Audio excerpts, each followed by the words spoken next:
Saka magsasabing mag-withdraw ka. At hindi ko rin naman alam na may manifesto na pipirmahan. Ang alam ko lang na magkaroon ng press con para sa pagkakaisa. The presidential campaign continues to heat up with allegations and calls for other contenders to withdraw, but there are also appeals for restraint as the campaign is now nearing the home stretch. Are the voters also getting close to their final choices? We discuss in this episode of The Chiefs.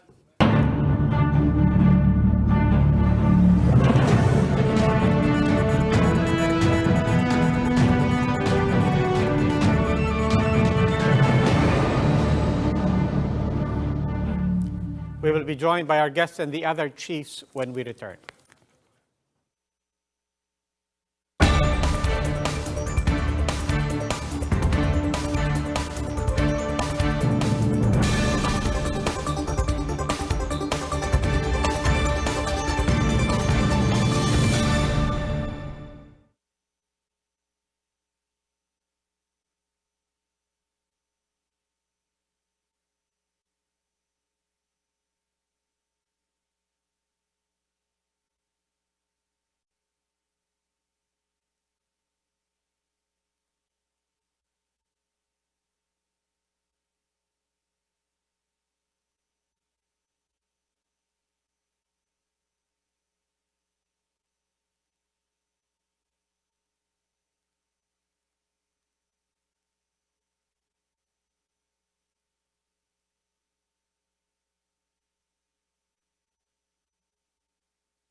Welcome to the Chiefs. Ako po si Robbie Alampay. With us online, Ami Pamintuan of the Philippine Stars is joining us from Manila, and here with us in the studio in Mandaluyong, Ed Lingao of One News. Chiefs, good evening. Good evening. Happy midweek. And we have a number of guests tonight, so diretso na tayo sa una nating guest. Joining us is Lito Banayo, campaign manager of presidential aspirant Mayor Isko Moreno. Good evening and welcome back to the Chiefs. Sir Lito. Good Good evening. evening, Roby. Good evening, Ami. And Ed, good evening, evening. Sir, so we'll get straight to the point. Obviously, since that Easter Sunday press conference, usap-usapan ang nangyari. And at the center of all of that is your candidate, Mayor Isko Moreno. But around him are a lot of people distancing themselves from Isko Moreno's message, for which he's doubling down.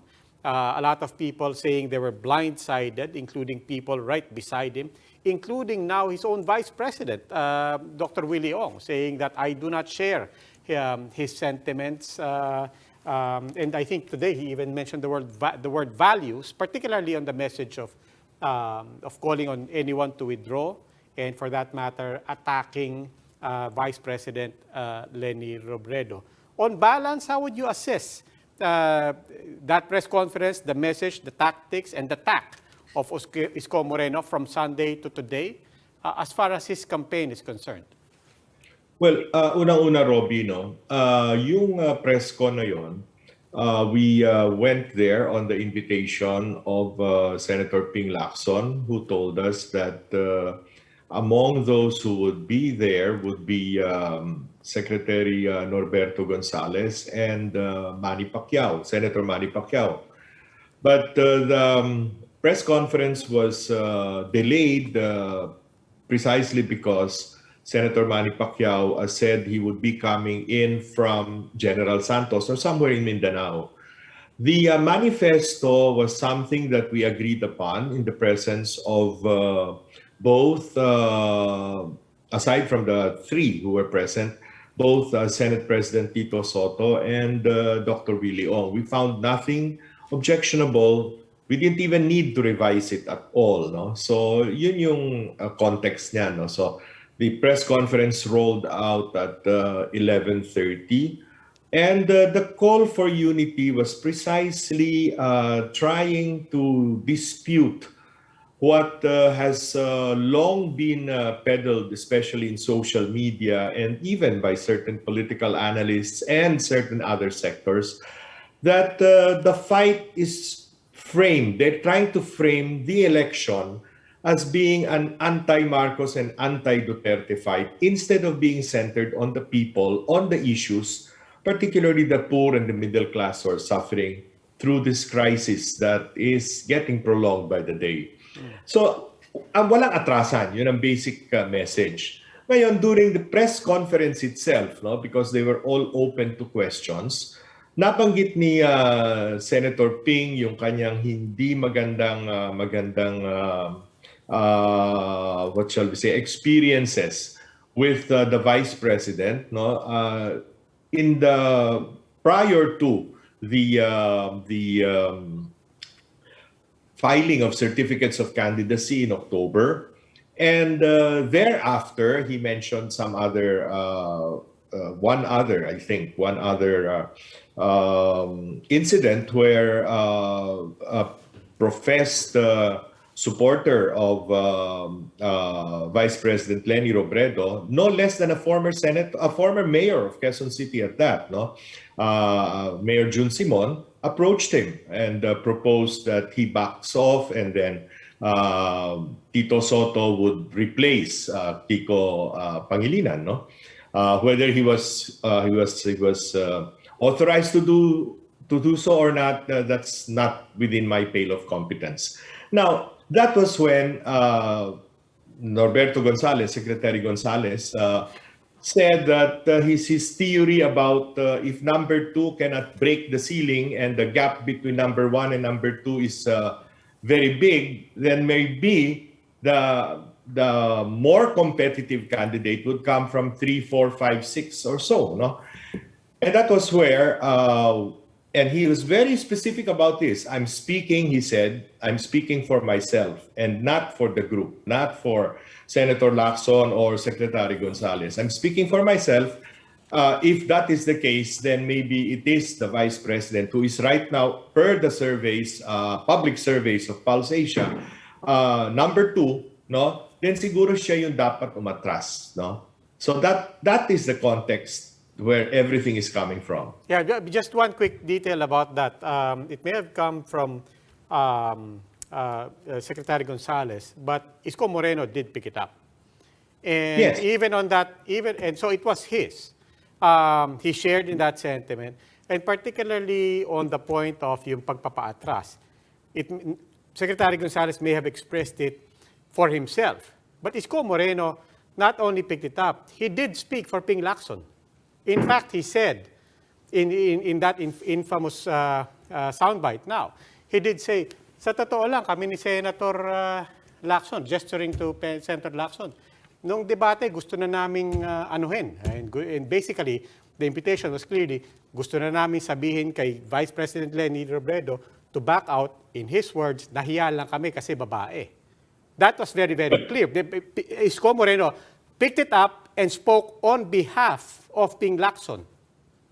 Well, I don't know if there was any conversation between Ping Lacson and Isko Moreno regarding that aspect before that particular debate. Yes, but the only point I'm making is, the only point I'm making is that Isko Moreno at that moment was not just saying, this is my personal opinion.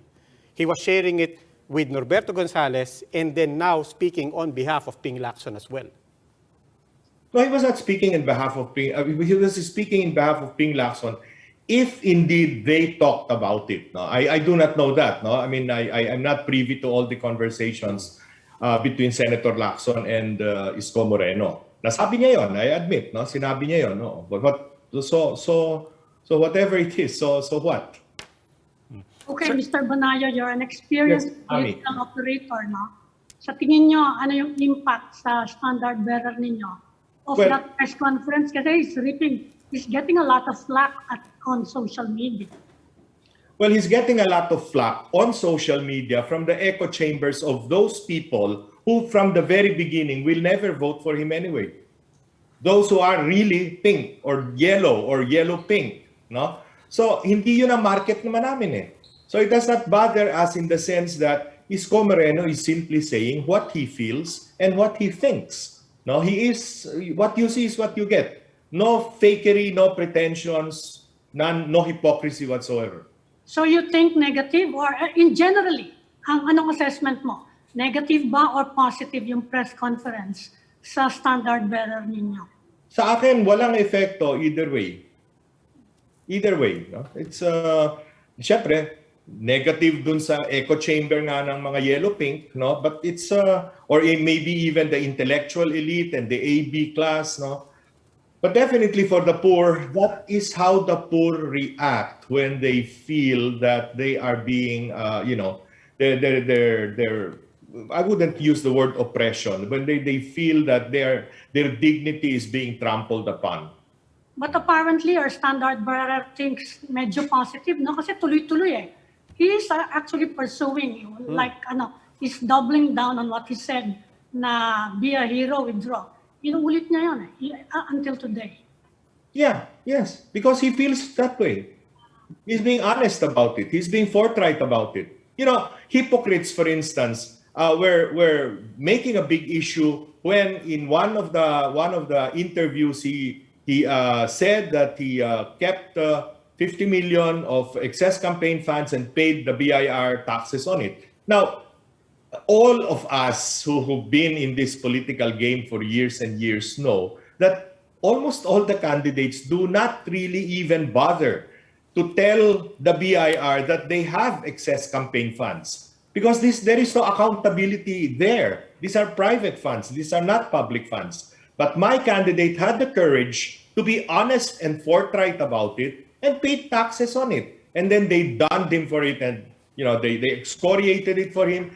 The social media, I wouldn't call them trolls, the social media supporters of the yellow-pink camp even said that, peddled the absolute lie that he lives in a mansion in Alabang, that he has a Bentley, I don't know, a Ferrari, a Lamborghini, whatever, when these are absolute lies, no?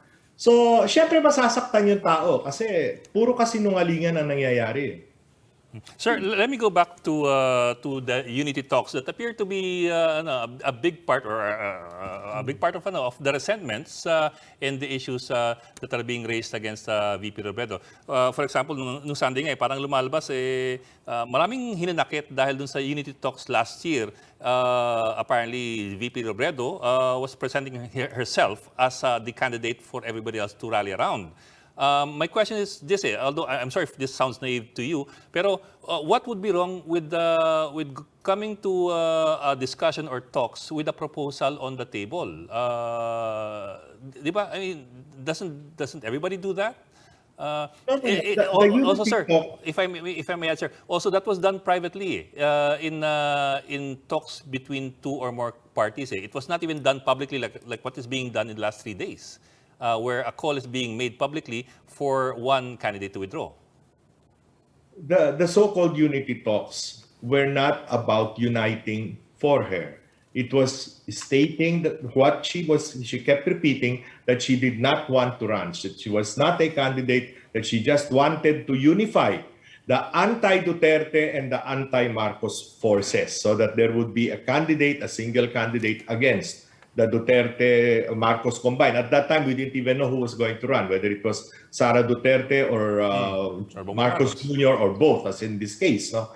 So, ganun yun, yung context. Kaya nga yung may feeling, may sense of betrayal on the part of both, publicly naman sinabi, o inamin ni Senator Lacson at sinabi rin ni Mayor Isko, no, na they felt deceived, no, by the Vice President.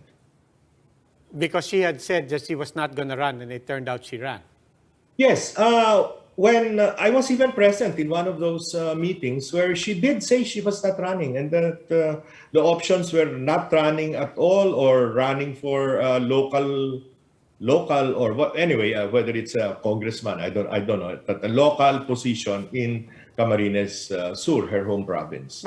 Same question lang po kay Ed. I mean, again, I'm just presuming these are all politicians speaking with fellow politicians. Was anybody really surprised? I mean, let's be honest about it. Even Isko Moreno has quotes saying that wag kayo mag-alala, ako hindi rin ako tatakbo. Well, yun na nga. Pero yung usapan na privately, na sinasabi sa yung hindi ako tatakbo, magsama na lang kayo, labanan natin yung ano, yun ang problema, no? Because napapaniwala niya ang mga ito na mayroong sincerity doon sa kanyang sinasabi. And she was always trying to frame an equation which we did not accept, no? Or my principal did not accept, which is kailangan anti-Marcos, kailangan anti-Duterte. Yung framing of that, the contest in that manner, no? And in fact, I'd even when I was Mayor Isko and I were in the house of one of the top leaders of the Liberal Party before he went to the Vice President's office in Quezon City. And again, that message was delivered na kailangan ang talagang ayaw ni Vice President Leni is yung the Marcos and the Duterte faction. Malinaw naman po that on that point, from the very start of the campaign, there really was that divergence. No? The anti-Marcos yung isa, and to your point, in fairness, Isko Moreno was clearly, nobody would call him anti-Marcos or anti-Duterte during the course of this campaign. So I won't necessarily say that framing changed, but about a month or 2 months ago, your campaign did say that it's important for all other candidates not named Marcos to recognize that the common enemy is Marcos. Maybe it wasn't meant ideologically, but certainly strategically, your campaign recognized that. So the question of a lot of people now is, clearly that's the front runner. From a very plain strategic standpoint, clearly ang layo, clearly Marcos wins if people don't get their act together. Why expend all of this energy now against Vice President Leni Robredo and nobody's talking about Bongbong Marcos? What we brought out a month or maybe 2 months ago and continued to bring out and in fact continue to talk about is a very legitimate issue. the issue of the estate tax that was unpaid, that they willfully did not pay and keep contesting up to the present. That is a legitimate issue. It is not an anti-Marcos or an anti-Junior thing. It is simply stating a fact, which is something was done and it was against the law, and even the Supreme Court said so. That is a legitimate issue. In the same way that months ago we also railed against his deliberate inability not to attend debates or even to give interviews, no, and just chose the interviewers that he wanted, no, because we're presenting ourselves to the public, then we should face the public and respond to issues in debates and forums, no, and that is we presented very legitimate issues against Ferdinand Marcos, but there was never anything personal against Mr. Marcos. Well, sir, at any rate, sir, things appear to be escalating in the last 3 days. Sunod-sunod nga sasabi ni Yorme na mag-withdraw na si VP Robredo. I think it was today na lumabas yung bagong katagang BBS. Bilib na bilib sa sarili. Now, let me ask you po this. Does Mayor Isko really expect the Vice President to withdraw at this late stage when she's still number 2? I mean, does he really expect her to back off at this point? Or is there something else that we haven't seen here? Well, we do not know that. No, we cannot predict how her mind works. No, the point is that he's simply raising a character issue here. No, not a gender issue. Mayor Isko has never been biased against any kind of gender for that matter. It's a character issue that he raised, no?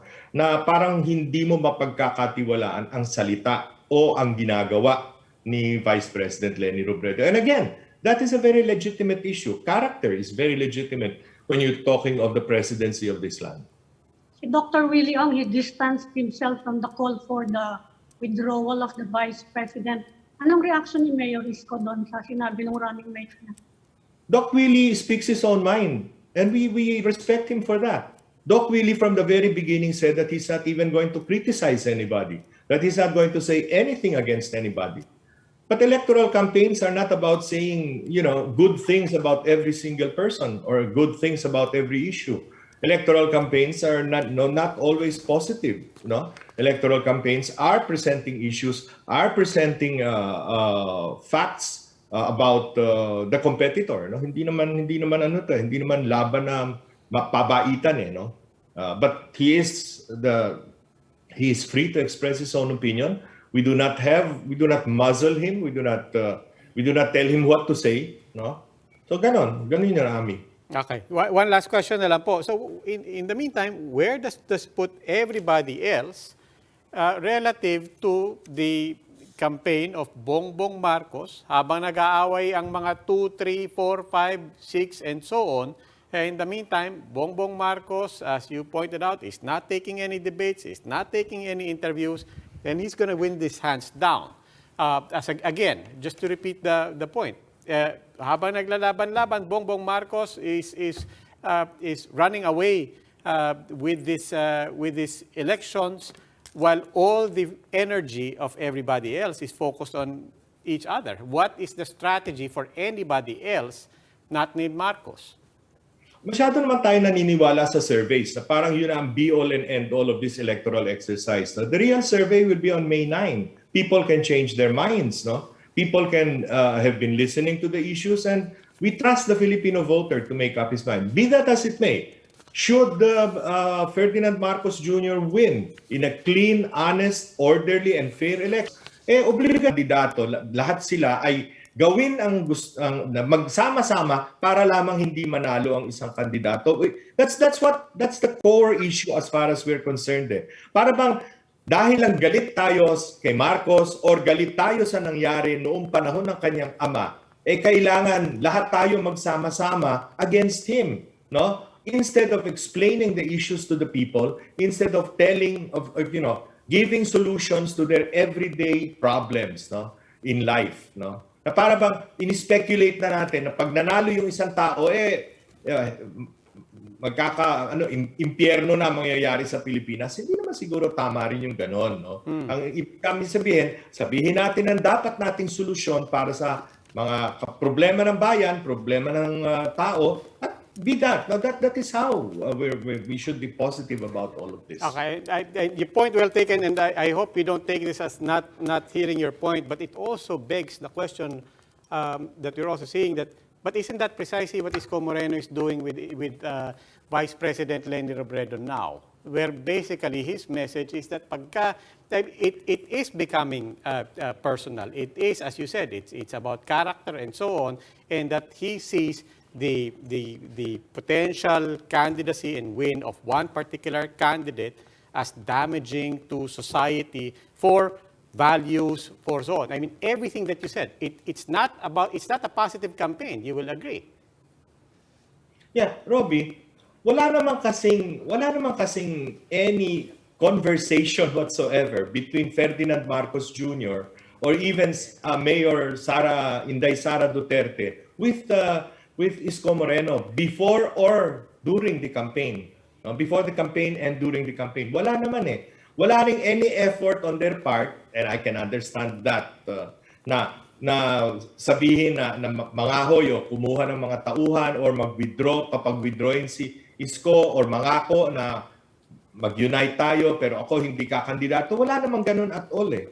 No? That is why it is not for us, no, to say anything as far as conversations or relationship between Marcos and Sara and Isko Moreno, no? As against what has transpired in private conversations, no, and in relationships between the camp of Vice President Leni Robredo and our principal.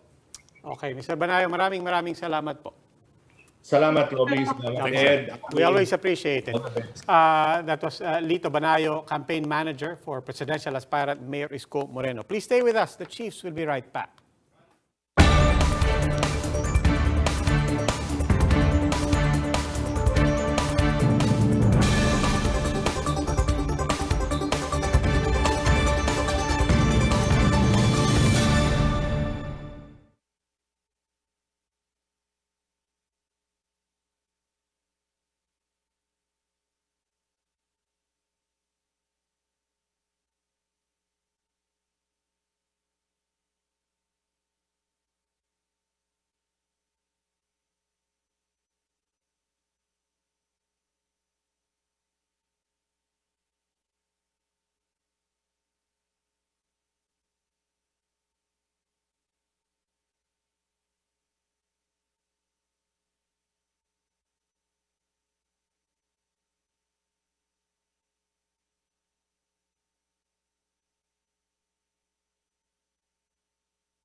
Welcome back to the Chiefs here on One News. And now joining us is Ashley Ace Acedillo, the spokesman of presidential aspirant Ping Lacson. Sir, magandang gabi and welcome back to the Chiefs.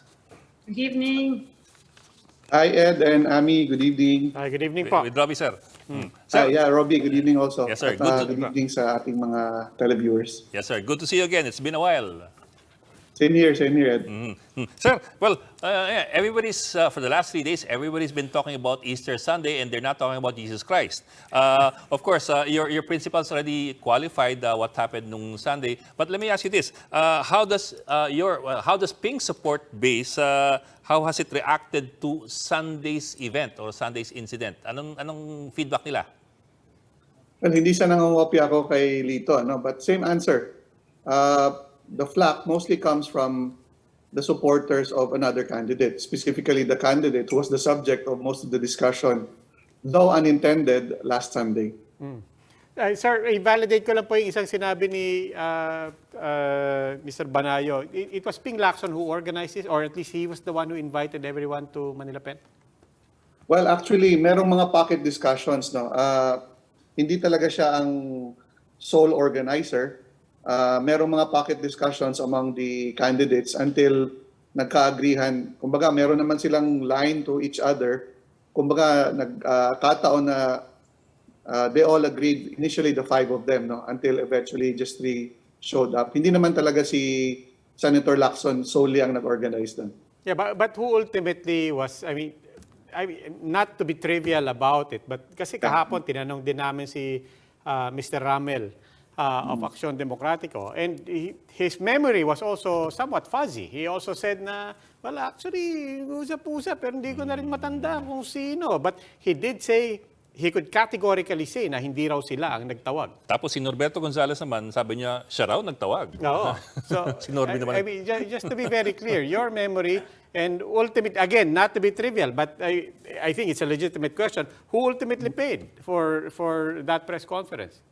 Well, definitely not us. Malinaw pa ang memory ko, and I won't be fuzzy with my answers. It's like this, Robbie, Ami, and Ed. Most of the discussions really were with the principals. For someone like me who is both spokesperson and coordinated some portion of the press con, wala naman sa akin lahat ang detalye. So for example, I can state for the record that I did not have any discussions with the camp of Mayor Isko. My discussions were mostly for our party and on the side of Secretary Bert Gonzales. Sila naman, I was relying on them, the team of Secretary Bert, to discuss and coordinate with the team of Senator Manny Pacquiao and Yusek Abdelia. That's as far as I am concerned. Iba pa yung usapan siyempre sa level ng mga principals at iba pa yung usapan sa level ng kanilang mga staff doon sa ibang kampo naman. But like I said, as far as I am concerned, that which I have direct knowledge of, that is the extent of my negotiations or discussions leading up to the event. O sige, sino na lang ang nag-book ng hotel? Siyempre, yun Hindi rin yun. kami. Hindi rin kami. Sino I kaya? can state that for a fact. Sino kaya? Kasi you don't book it overnight, ano? Siguro. Yes, I agree, Ami. But the thing is, I cannot speak for that because hindi naman kami mismo ang may gawa niyan. So I cannot answer for anybody other than the ones who really made the reservations, no? Pero was there any particular incident that triggered? Kasi matagal nang naghihimutok din yung mga. We know that Yes. matagal na yung sentimentong yan ng Yes. kandidato eh. Meron, Ami. Ang pinanggagalingan yan, during the sidelines of the debates, no? We've had 2 so far, correct? Yes. There's a 3rd one coming up pa. So the first 2, I believe, of the COMELEC debates were an opportunity. Again, outside of those discussions that may have happened in the interregnum between these debates, no? And of course, meron namang mga contact yung mga principal sa isa't isa. But I know for a fact that they've had pocket discussions among themselves at the sidelines of the debates. Okay. That I know for a fact because I've attended both. Sige. Then let's get to the content of the press conference. That manifesto, malinaw ba sa usapan yun? Because if I remember right, kanina Senator Manny Pacquiao was saying, among other things, lahat ng nakaganapan, hindi necessarily yun ang pagkakaintindi niya mangyayari. And if I remember correctly, di ba, parang he mentioned something like even the manifesto was a surprise to him. I can answer on the point na hindi lahat ng napag-usapan yun ang nangyari. Definitely, that is true. I won't dispute that. But as to the statement of Senator Pacquiao that hindi niya alam yung manifesto, ganito na lang tanong ko, ano ba ang briefing sa kanya ng staff niya? Meron siyang advance party nung araw na yon na andon. And that same person, his name escapes me now, that same person, kausap mismo ni Senator Lacson at ni Senator Soto. Because syempre, they were wondering where he was already. Because for all intents and purposes, he was actually the one who requested the meeting to be moved from 10 a.m. to 11 a.m. Kasi ang request was, mag-meet muna sila bago yung press con. The original schedule was 10 a.m. closed-door meeting among the presidentiables, along with those who brought their katandem. And then after 30 minutes after that meeting, after that closed-door meeting, magpe-press con. So na-move yun from 10 a.m. to 11 a.m. Nandun the whole time ang advance party ni Senator Pacquiao. Now, whether or not he truly did not know about the manifesto, but one thing for sure, alam ng advance party niya na may manifesto. Now, if they did not brief him, siguro kaninong pagkukulang yun? Sa staff niya yun. And that doesn't make for good staff work, di ba? Now, as to the statement, klaro naman, and I can attest to what Lito Banayo said, no? As soon as the statement was drafted, wala nang there was nothing objectionable about it. They all agreed that it was a good message to put out, especially in a rare moment of coming together of who would otherwise be contenders against each other, di ba? Yes, sir. Kaya lang Well, nagkaroon ng unintended consequences, no? So I'll ask you the same question I asked Lito Banayo. Overall, you think yung impact on your standard bearer nung press conference, was it negative or positive? I would even say net positive. Bakit? As events like this, Ami, as controversial as they are, they tend to energize any campaign. And that is true for my candidate as well, Ami. Pero sir, how does Ping feel about how things have appeared to have escalated in the last 3 days, specifically between Isko and VP Robredo? Like a principal said, wala naman siyang intention to call for a withdrawal then, but nangyari na ngayon. Pero pinursu pa rin ni Isko until today, paulit-ulit siya. And kanina nga, ang bitaw ni Isko, BBS daw yung kampo ni Robredo, bilib na bilib sa sarili. So umabot na sa ganung punto. I'm wondering lang how Ping feels about everything now. Well, I'm not sure about what his thoughts are yung sa current na tinatakbo, no?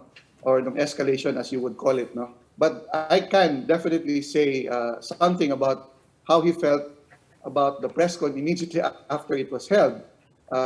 Suffice it to say, he felt it necessary to clarify immediately, you know?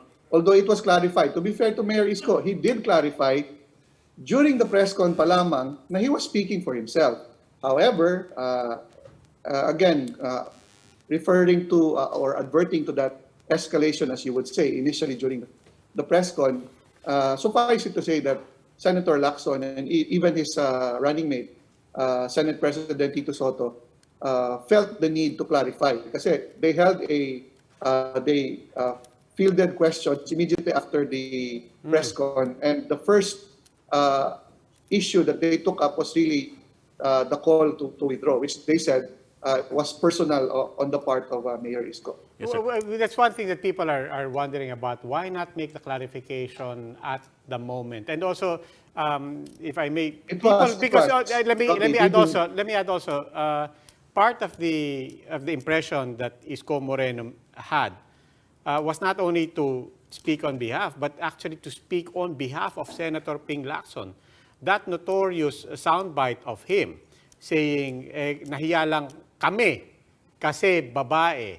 He was really specifically referring to Senator Ping Lacson, and he even said, doon pa ngang debate, gusto na naming, essentially, I think the implication was gusto na naming sabihan, gusto na namin i-suggest na siya ang mag-give way.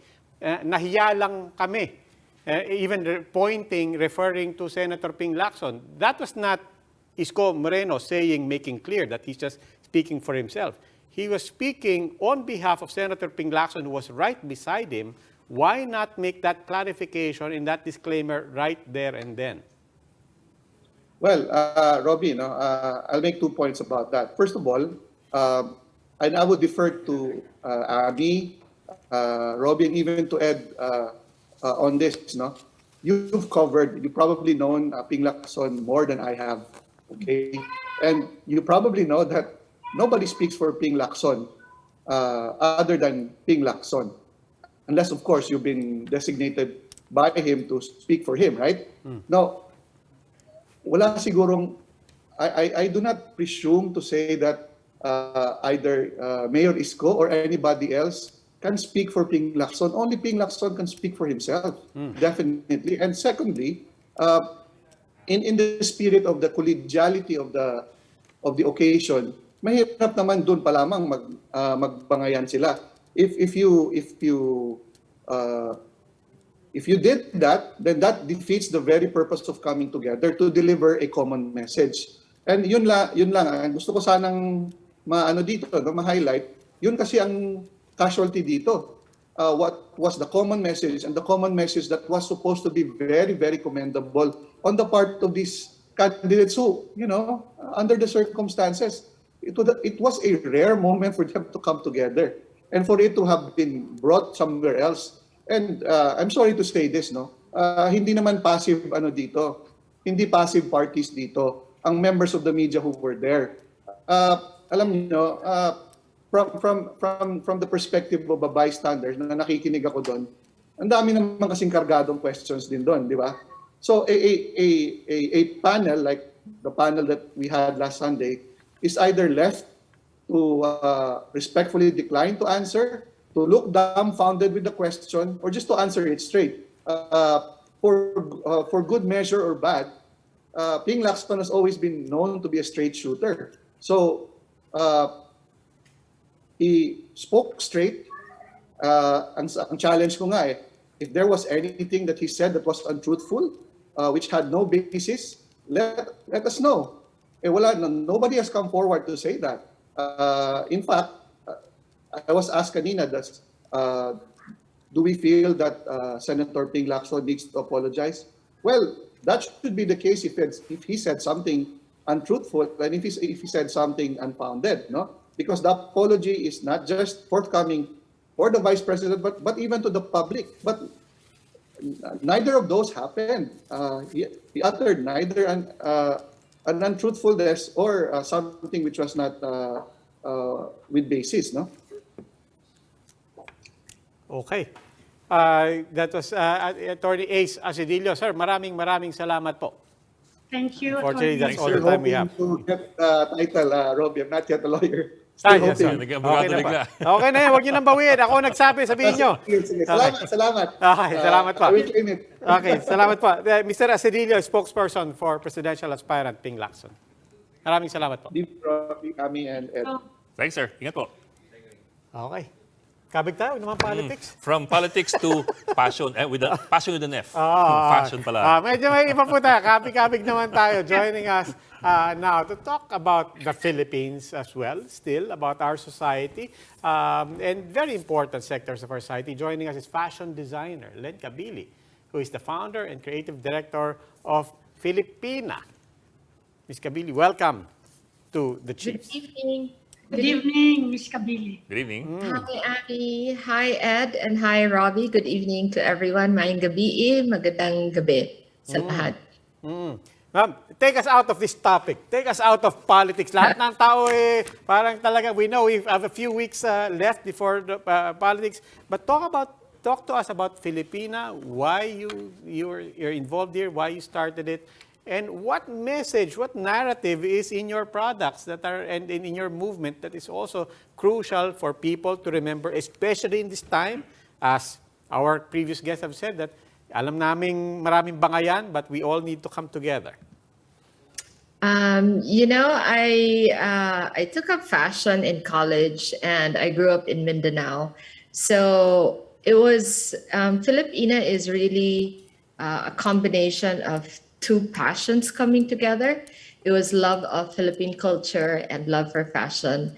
When I was growing up in Iligan, my parents instilled in me love for Philippine culture at a very young age. I was exposed to the Maranaos coming to my home in their full regalia of, the fuchsias and blues. And also my mom is from Basilan. So summers were spent there, and I was exposed to the yakans.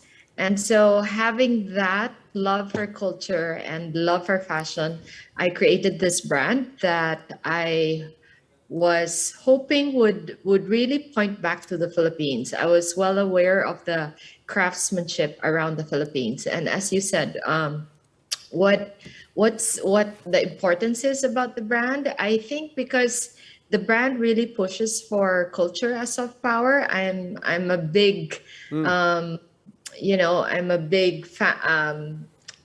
Not like a big fan, but I strongly believe in culture as soft power.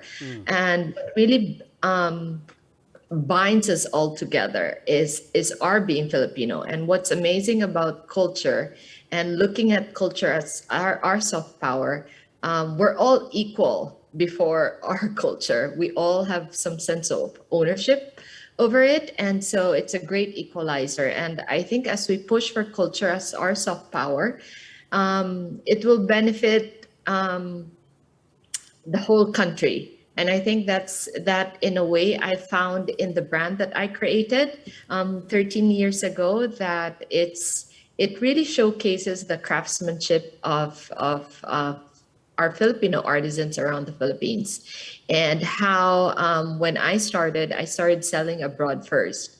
It was a glimpse of the soft power of our culture in the brand. And so it has what has sustained me all these years in pushing for the brand and working hard with the artisans around the Philippines.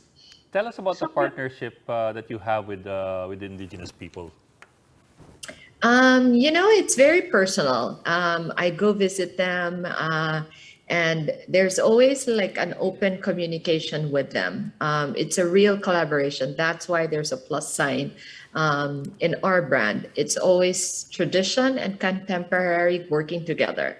Whether it's for me personally, it's my faith and myself working together to bring about this brand and moving it forward. There's always two things working together. So in particular, my work with the artisans, I would, one word comes to mind. It's really having a relationship with them. And I think once that's in place, once you visit them and once you have shared a meal and shared conversations and seen where they live, I think you know where the other person is coming from. And so having that conversation really puts it in a different place. I think one becomes more considerate on where they're coming from. And when there are problems, I've seen in the past how we come together and really make things work because there's a relationship going on. And I think that's what I value most working with the artisans in the context of the brand.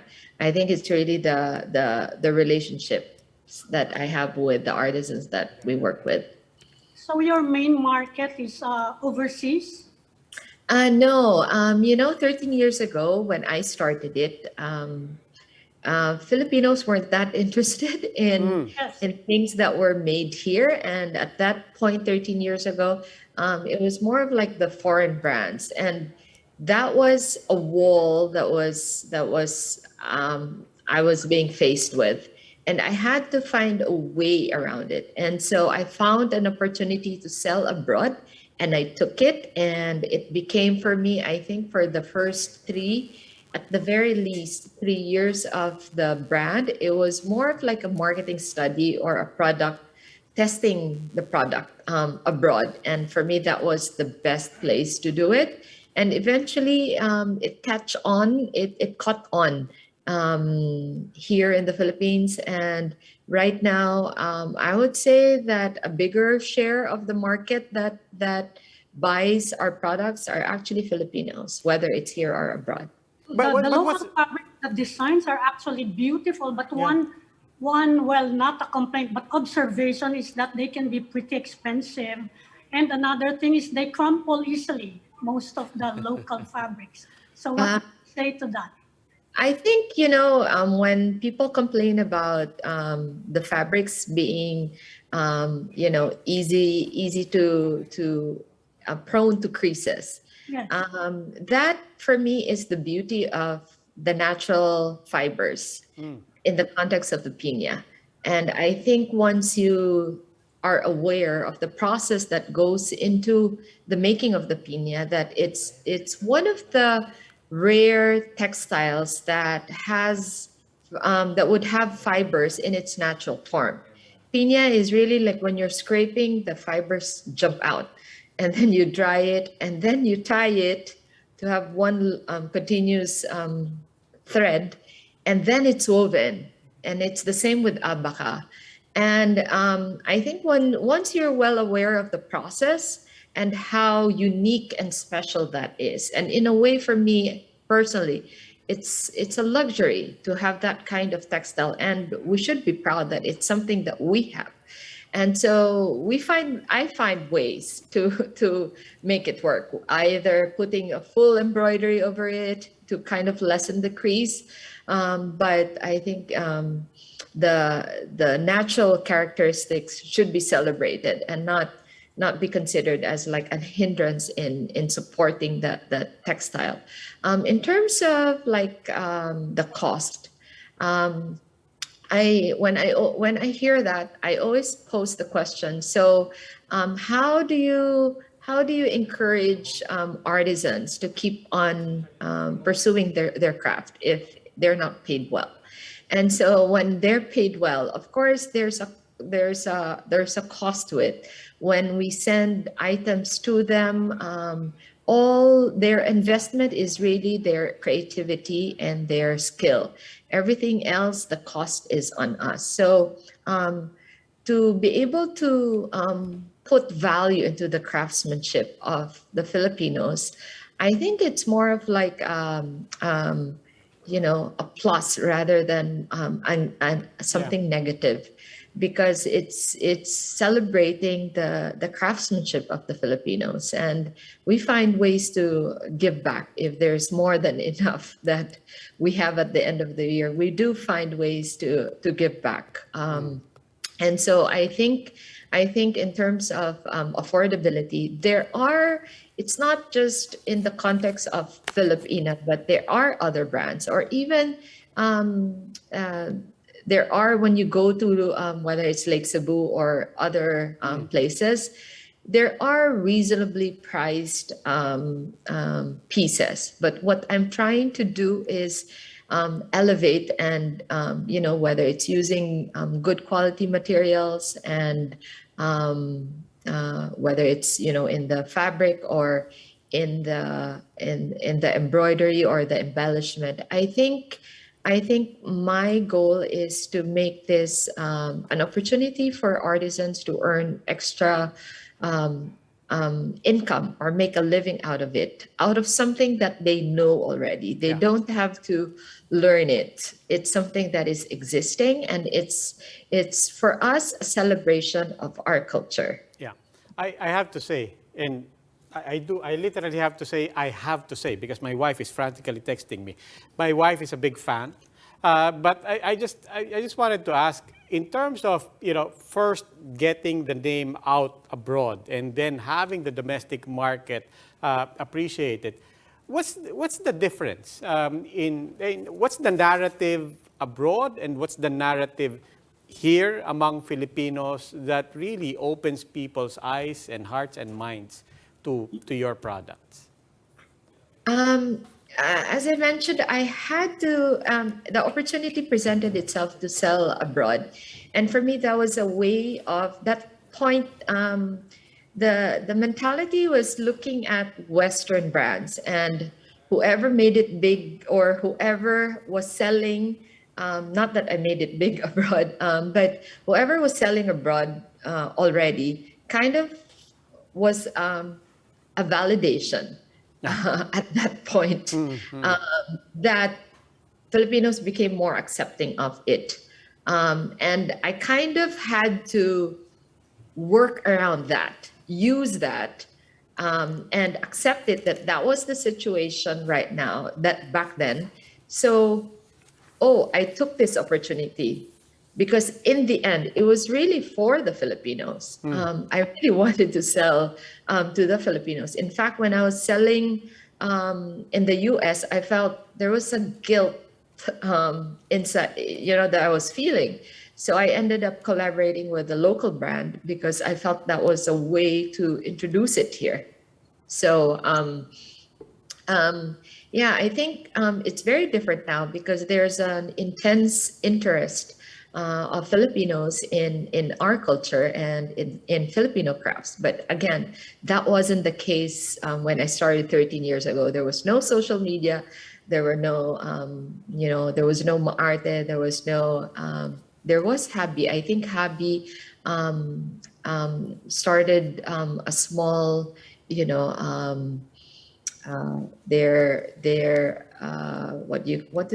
does Habi call their, but I think we started at the same time, but it was a very different context at that point, because it was very hard to push their brand when there was no social media. So for me, it was, luckily for me, it was such a gift, and I knew it was really God ordained, that the market abroad opened up for me. And that's when I started picking up stores there. So it was a very slow growth, but it was something that I greatly appreciated because I was given opportunities that otherwise would have been very hard to pursue. Well, Len Kabili, we're almost out of time. We do have social media now. Tell our viewers, where do they find Filipina? We actually have a pop-up right now together with Balayni Atong and Natalia Lagdameo at the R1 level of the power plant. We're right across Rimowa and Nespresso, in between Aesop and Rolex. So it's so nice to see 3 Filipino brands in the midst of global brands, and it just makes me so proud. And we're just so happy that the reception has been fantastic. And so we're there until May 28 at the power plant of Rockwell. Okay, maraming salamat, Len Kabili, founder and creative director of Filipina. And please also catch the second episode of Infinite Legacies, hosted by Len Kabili here on One News. That is this Saturday, April 24, 5:30 p.m. April 24, 5:30 p.m. Thank you again, Len. I think it's on a Sunday. 24 is on a Sunday. Yeah, Sunday. Okay. 1, 2, 3, 4. Yeah, Sunday. Okay, thanks for the catch. Thanks for the catch. I'm just reading off the teleprompter. No, but thank you. Okay.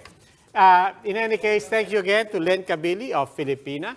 And that will be all for this edition of the Chiefs. We hope what was discussed here will keep the conversation going. Before we go, a reminder to our viewers, mask on, wash hands, and stay safe, Philippines. I'm Robbie Alampay. I'm Ami Paminton of the Philippine Star. I'm Ed Lingao, and we are One News.